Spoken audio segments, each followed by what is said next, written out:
We are pleased to have Keith Morrison here with Dateline NBC in East Idaho for the past few days. Tell us what you're doing here, Keith. Well, I'm doing an update on the Chris Tapp story, which we first did in 2012. So 5 years later, things have happened.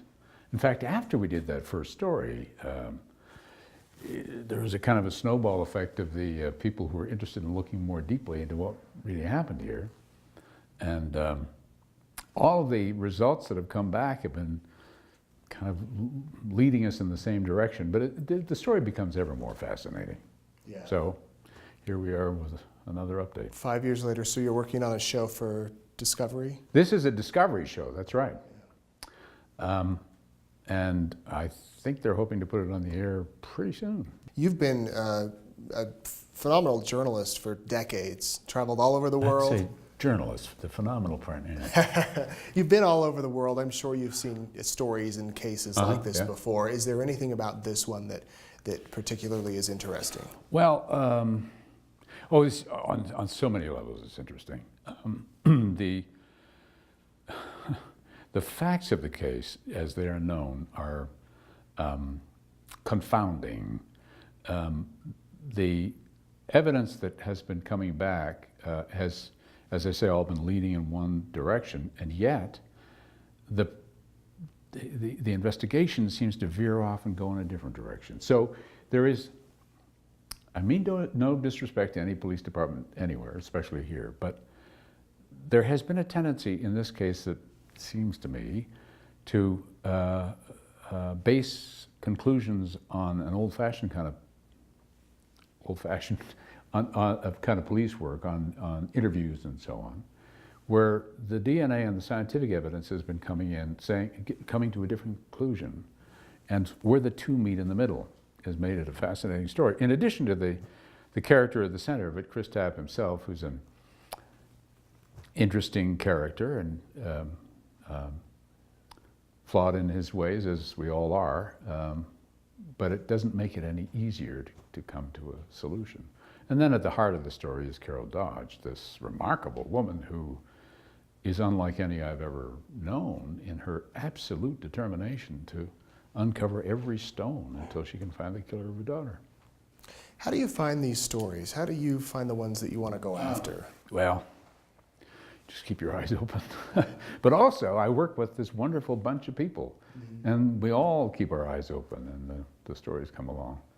Once you latch onto one, though, it's really hard to let them go. You've got to be known for your voice, that instinctive, deep voice that resonates with so many people. Are you to the point where everywhere you go, someone notices you or recognizes that voice? Yeah, a little bit, I'm afraid. Yeah, I used to call myself the stealth correspondent because I got away, I was totally under the radar for many years, and then we found out you were damn that Bill Hader. Somebody took photos of you at Bee's Knees yesterday at lunch. Oh, really? And spread it like crazy. Oh, man. That's how we found out. What do you think of the state of journalism today in general? I'm worried, very worried. And it's, that's a very long talk. We could go on for hours about that. But the big concern, the biggest concern now is the amount of distrust people have for the profession and for what they see and read and hear. And the distrust is well placed in some respects, that we have a wide variety of different kinds of journalism. Some of it is pretty slapdash and lousy, frankly. Some of it is absolutely terrific. And most of the mainstream media companies that get so regularly lambasted these days are actually really very good. For example, at NBC, we have a huge fact-checking staff. Just everything you report has to be checked, rechecked, and rechecked again. It has to go through standards people and legal people, and everybody's questioning you all the time. Is that really right, what you just said? Not just thrown on the air.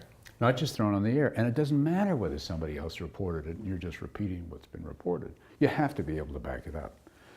That isn't true everywhere. And therein lies the problem. So as soon as there's that attackable edge of the wedge, then the whole industry looks bad, and somebody can point at it and say, you guys are all dishonest. Well, that isn't true, but it's a problem. What would your advice be to those people watching that want to go into journalism, young college kids? Go. It's, some people have worried over recent years that it's because of changing technologies and changing public attitudes that journalism is dying. Well, journalism as we have known it is dying. But it's much more vibrant in some other areas, and some of these newer areas, like what you guys are doing. Net-based journalism has to find its factual feet more effectively, I think. There's a lot of nonsense on the internet. But web-based journalism is the future, and it's a great place to be. You've been in Idaho a few days, Idaho Falls. Found anything you like, anything you enjoy? Oh, I like this town. I always think if I were going to live in a small town in America, this would be one of the ones I would look at very seriously. Thank you for speaking with us. We look forward to the show on investigation discovery. And of course, Dateline NBC, Fridays and Sundays? Oh, I love the way you put that, because we do exactly the same thing when we're talking to each other. Now, wait a minute, we're on Fridays now and Sundays? Yeah. But wait a minute, we're also on Saturdays sometimes? Yeah. Check your listings. Some great work done by this man, and an example for so many journalists, including me. And thank you so much for coming in.